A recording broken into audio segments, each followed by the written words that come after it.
প্রায় 10 বছরেরও বেশি সময় ধরে ভগ্নদশায় পড়ে রয়েছে কালনা 2 নম্বর ব্লকের বৈধপুর গ্রাম পঞ্চায়েতের তালা গ্রামের গাঙুর নদীর ওপর এই ব্রিজ।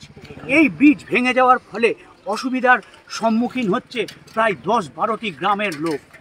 কোনো রকমভাবে কোনো অটো টোটো থেকে আরম্ভ করে অ্যাম্বুলেন্স যাতায়াত সম্পূর্ণ বন্ধ।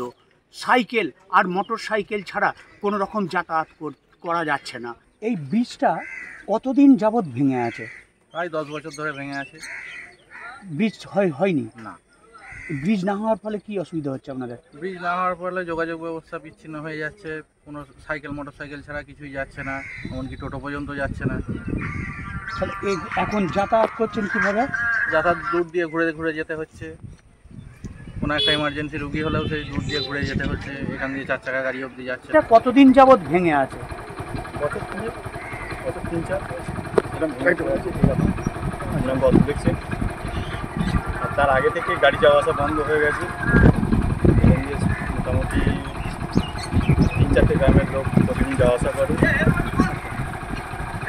এই ব্রিজ ভাঙার ফলে কি অসুবিধার সম্মুখীন হচ্ছেন?